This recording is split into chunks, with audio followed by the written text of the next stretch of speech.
So I was really fortunate that I wasn't academically brilliant by any stretch, but I was all right at school. So school was never an issue in terms of failure to do with that. But the first time I think I failed at something that I thought was really, really important was my driving test.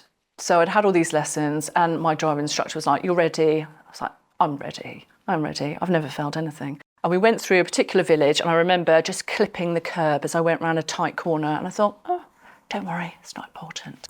We then come to a road that's very, very tight, double parked all the way down both sides. I'm not entirely sure what the instructor thought was going to happen, but I went down my side of the road and I just remember thinking, what's that noise?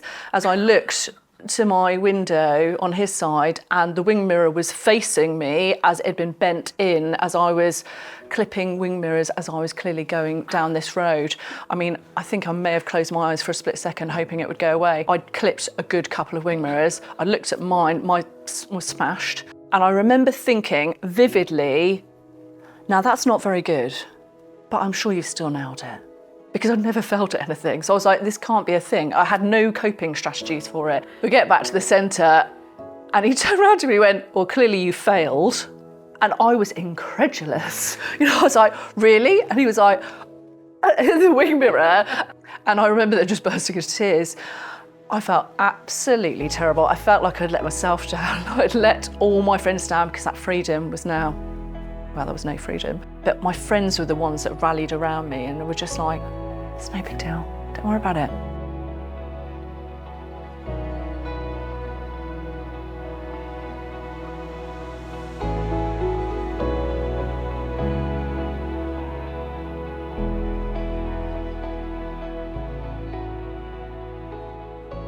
Chrissie, welcome to Inspirability. It's a real pleasure to have you on our show today. Thank you so much for joining us.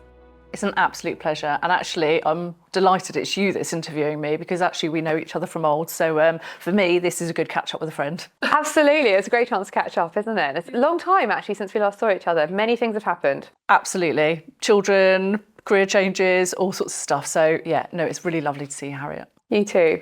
So you're currently a group captain in the Royal Air Force. Yeah. You've worked previously as Officer Commanding of 78 Squadron based at Swanwick. Yeah. And you spent 19 and a half years in the Royal Air Force. So you've got so much experience to share with us, which I'm really excited to hear. Thank you. Do you know what? It's 19 and a half years sounds like a lot, but when actually you speak to a lot of other people in the Air Force, they've done so much longer that actually a lot of people have said to me, get some time in. But, Newbie. We do, in the Air Force, jump around every couple of years. So you do feel like you're doing something new every few years rather than looking at it through the lens of, wow, that's just one long career. So I've done loads of different stuff over that time. And I have to say, the RAF has been the absolute making of me and I have loved pretty much every minute, but loved pretty much every minute of it. It's been fantastic. It's a great chance to upskill, isn't it, and try your hand at something new throughout. Absolutely. And, the RAF has invested a lot of training in me, from the days of, when I started, because my profession is air operations, specifically in old money air traffic control. They've invested a lot of money in me over the years in terms of the quality, the level of training, from when I did my air traffic control training to every kind of different type of role I've then had to take thereafter. So that training has been continuous throughout. So it really has shaped me in terms of my professional capability, but also as a person as well. Fantastic. And I'm so excited to hear your story. So let's go back to the very beginning and you can tell me about Chrissie growing up and Chrissie at school. God, that's really going back some time, unfortunately. So I'm from Lyon-Solent originally, so South Coast. And the reason I'm from there is because my mum and dad were in the Navy. So I've got this already a military background. Mum and dad settled there. They met in the Navy as well. And we'll maybe talk about, why my mum left the Navy later on when we talk about kind of policies around maternity. Absolutely, yeah. But I went to school locally, went to university locally. I went to Portsmouth University. I did sports science purely because I didn't know what else to do at the time. I thought I like sport and I like science, so sports science seems like the obvious option. Had a brilliant time at university, worked part-time when I was there.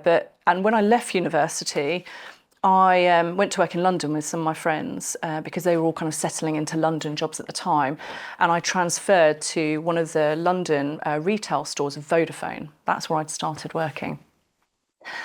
a couple of years in London, which were absolutely amazing, working for Vodaphone, but essentially it didn't have that, I felt like there was something missing in terms of growth. I always had this thing in the background telling me that the military was a good thing to do, because I think it penetrates through every part of your life when your parents from day dot have been telling you, oh, this was wonderful in the Navy, this was such an experience, oh, we got to do this. And that somehow sticks in the background. So when I thought, what else could I do if I don't want to stay in retail and sales, I thought, well, I'll go down the careers office and have a chat to them about being in the military.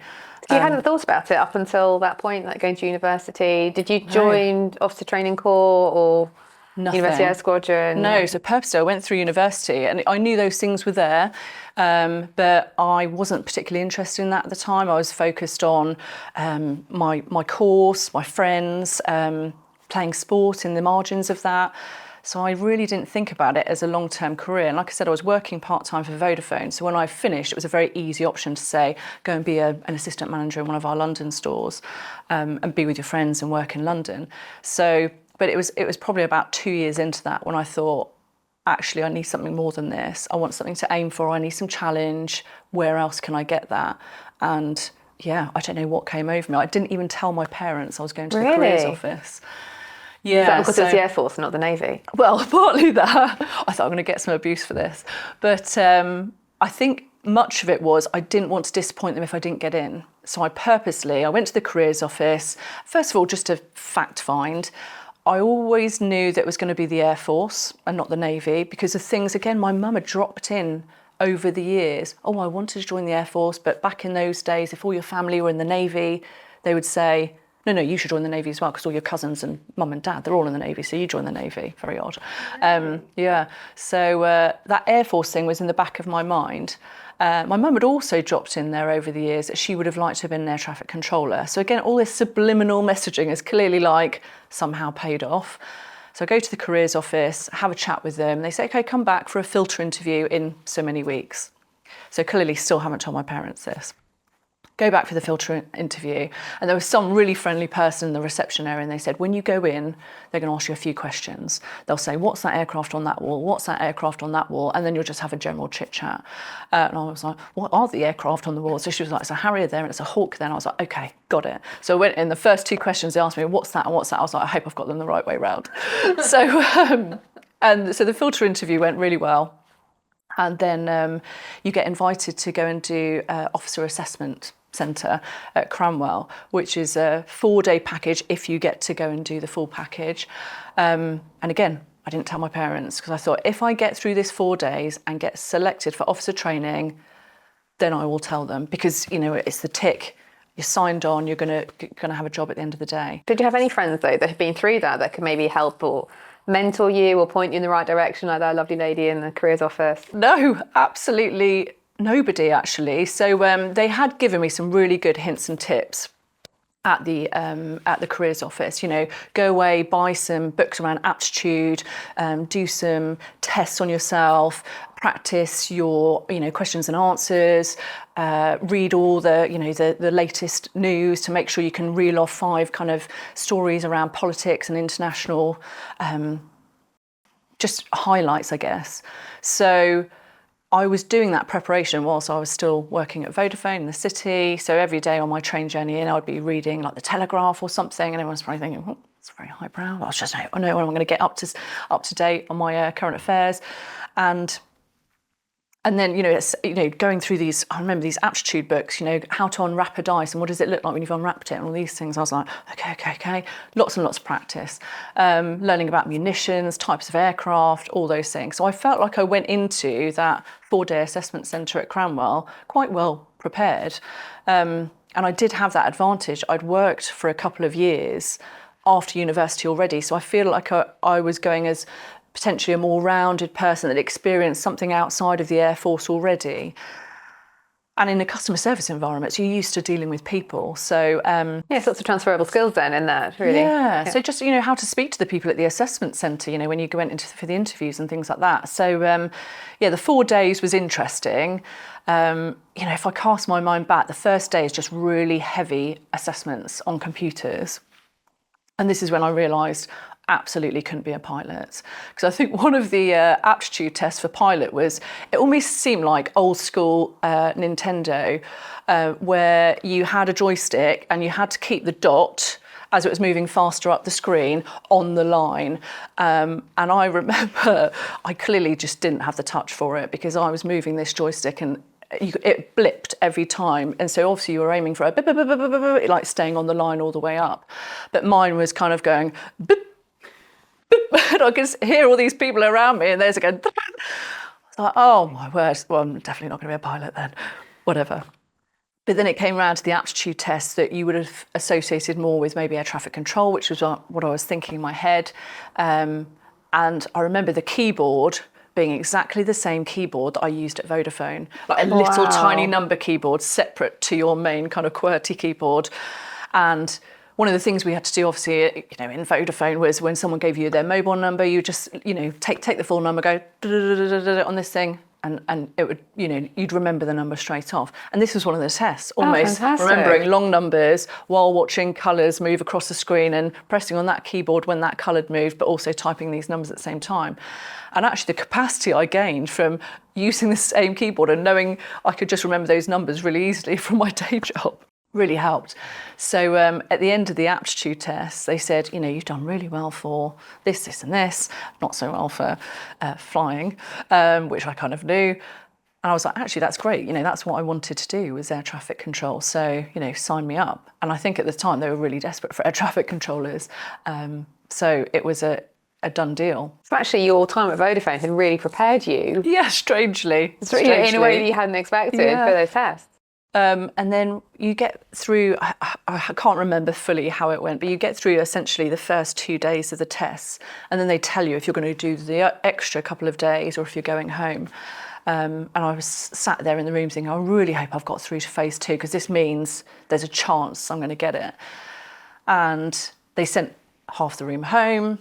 Sorry, you've not gone through. And then some of us left behind. And then kind of it stepped up a gear in terms of the exercises, discussions, interviews we were going to have for the next phase of this assessment centre. And that was fun in itself. One of the exercises was in a big hangar. I guess it was kind of almost like a gymnasium. And you had to have a lot of equipment with your team and get across the shark-infested custard. Really old school stuff. And I remember it was planks, barrels, all these types of things. And, us and the team, we were trying to show that we could lead, but we could follow, and all these things that the people in the assessment team are, writing down on their clipboards. You're thinking, I need to do something to make sure they write something positive on that clipboard. And I don't know, we were all talking about ways we might get across the sports hall using these planks and barrels. And then I just had this moment, I'd say of brilliance, but it really wasn't, because it was so basic. But I thought, instead of putting the planks on top of the barrels, let's roll the barrels. And with that, the scribbling in the background on the clipboards, I was like, it's either really good or really bad, what I've just said. But I was like, and we managed to do it by rolling the barrels. And I think that's still the deal for me. I think that's why I'm in the Air Force. I just knew how barrels rolled. So the 4-day assessment centre culminates, and you've had your interviews, and they say, we'll get back to you in a couple of weeks. And then you get the letter through the post saying, you've passed and you are starting at Cranwell on this day. And for me, it was about 4 or 5 months later. So I went home to my mum and dad with this letter and said, I'm joining the Royal Air Force. They're like, oh, right. So, when do you have to go for assessments, interviews? And I was like, no, I'm in. Like, what? I was like, I'm in. I'm starting on the 3rd of October 2004. And that's me. And how did they react? They were absolutely gobsmacked. Absolutely gobsmacked that I'd managed to keep it a secret. Gobsmacked that I'd chosen the RAF. But really pleased I'd chosen the RAF as well. I think my mum, in particular, was very proud of the fact that I'd taken my own path. And so whilst I think, of course, they would have loved me to join the Navy because that was the family tradition, but I was delighted that I'd got in. Mum and Dad were really happy. Obviously, I got a little bit of banter in the sidelines from them, but it was all well worth it. But I hopefully will never have to go through an assessment centre like that again in my life, unless I need another job one day. Yeah, it's very, very intense, isn't it? Those 4 days. When you came up with the idea for the barrels, was there anybody that disagreed, or did everybody support the idea? No, fortunately, it was a light bulb moment. So I think all of us just went, well, we can't think of another way to do it, so let's give it a go. So, but like I said, I had no one mentoring me through the process other than the good advice I'd had from the careers office. So in terms of growing up then, who were your main influences? It sounds like your mum was a really key figure in terms of what she could and couldn't do, and which we can talk about a bit later with policies. But who was your main influencer, do you think? So my mum and dad, absolutely to a point, but you don't ever want to admit that your mum and dad have got that much influence over your life. But definitely the messaging they dropped to me over the years around how wonderful the services were, the opportunities it gave you, the things they'd done around the world. My dad would always tell me, oh, I've been there, everywhere in the world. And you thought, wow, that's amazing. Sometimes there are things that money can't buy. So that definitely stuck with me. And, you know, I'm very proud of my parents that they had their, you know, careers in the services. But actually, you know, the biggest influence on me has been my friends. I've got a really tight-knit group of friends I've had since I was, well, some of them since I was 4 years old. So, you know, a good 40 years. And they have been the grounding force in so much I've done, shaped me as a person because they're honest with you, but honest with love. Which can be really tough, but... Yeah, absolutely. I remember one of the first things they ever said to me about, don't wear those jumpers with those trainers, that's not cool. And I was like, oh, how very dare you, I really like that look. But they were absolutely right. So, you know, there's sometimes things in life that it's much better coming from the people that love and care about you, because you know it's coming from the right place and it's honest as well. Yeah, taking feedback's always hard, isn't it? But you'd rather it was from someone that knows you and loves you and they have your best interests at heart. Exactly that. And knowing that, it's really important. So they have been a massive influence in my life. They're still my best friends today. And they are the ones that keep me grounded. So when we talk about later on about, you know, how you maintain resilience, how you deal with your mental health, they are very much at the core of all of that. And in terms of any failures growing up, did you have any failures? What was the first time that you failed at anything? So I was really fortunate that I wasn't academically brilliant by any stretch, but I was all right at school. So school was never an issue in terms of failure to do with that. But the first time, I think I failed at something that I thought was really, really important, and a lot of gravitas had been placed on it at the time because it was a time of real excitement, was my driving test. And at 17 years old, driving test signifies to you and your friends freedom. You know, when you've passed that test, we're out.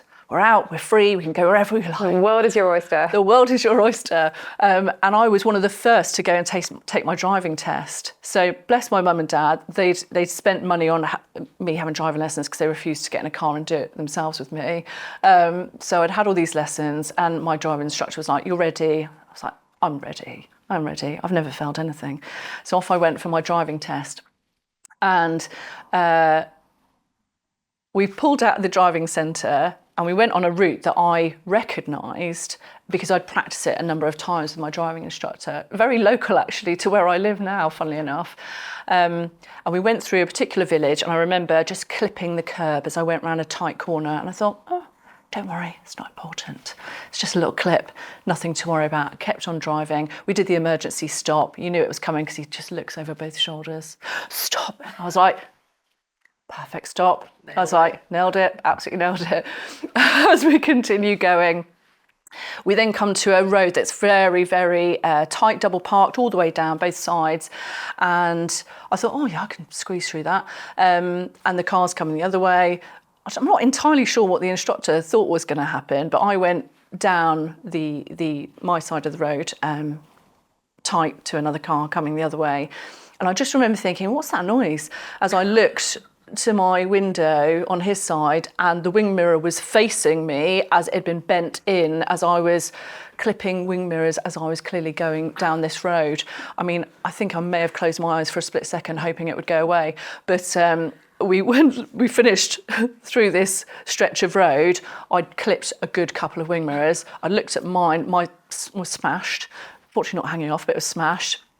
And we then kind of started, it was the final leg then back to the centre.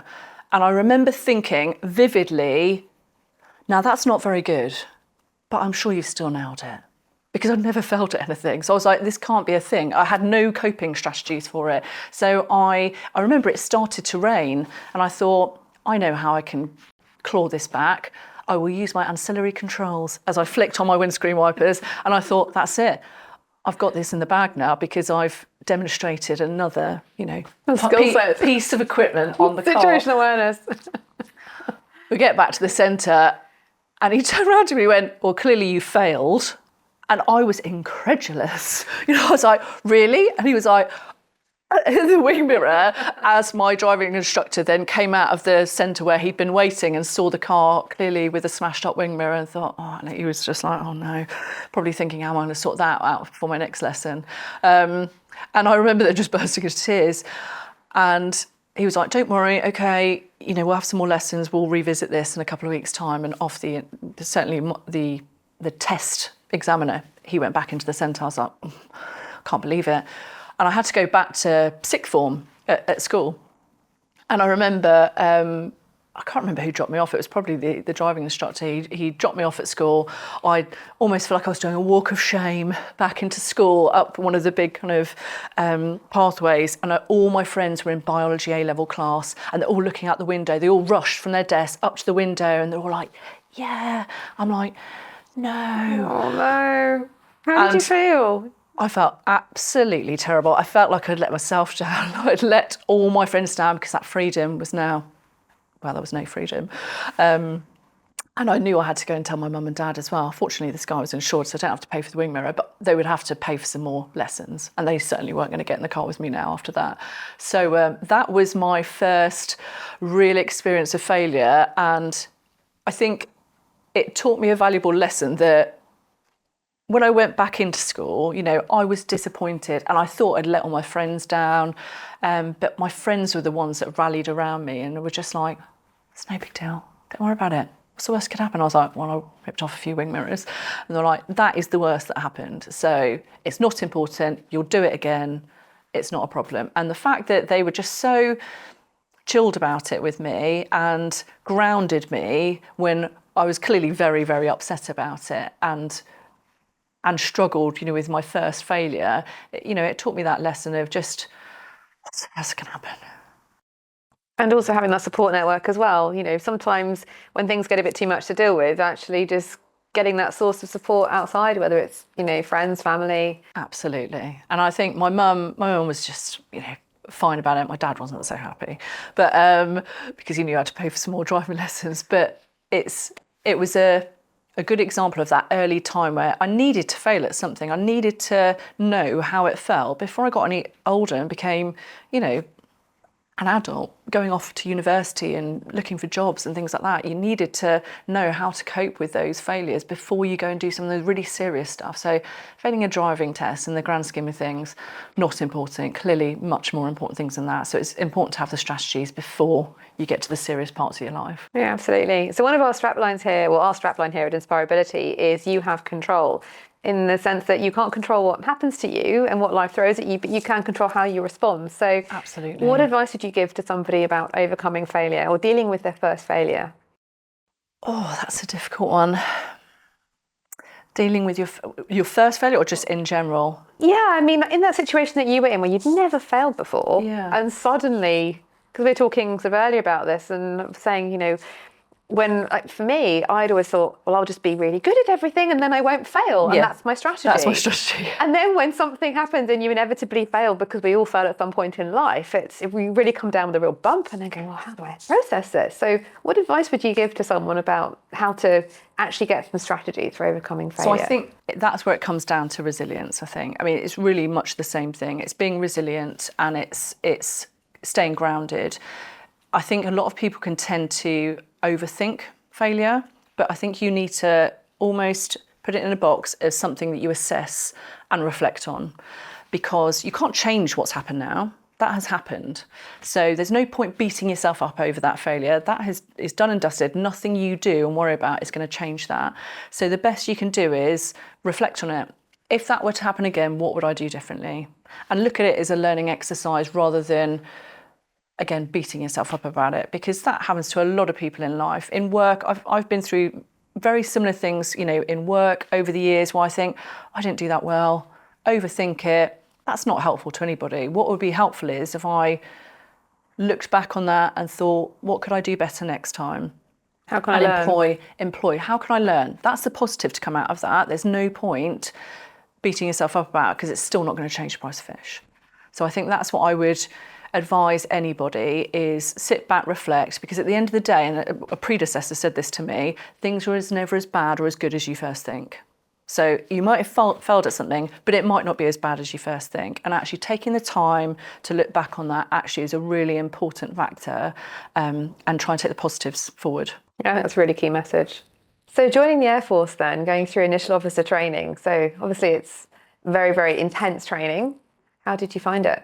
So I will caveat my feelings of what intense is compared to my husband when he says he went through Sandhurst and he said that's far harder. So everybody has their own experience, but I was a total civilian going into basic training, having come from, you know, university, then working at Vodaphone, and then joining the Air Force. So I hadn't been on a university air squadron.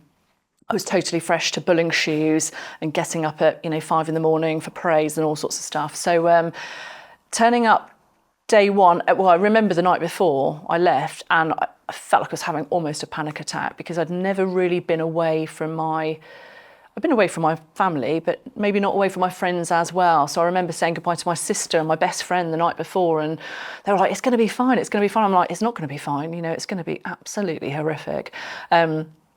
But then I turned up at the gates of Cranwell, and that dissipated pretty quickly, because you then realise you were with, I think I had 65 people on my intake. So you were with 65 other people who were in a similar boat to you, and those bonds formed really quickly.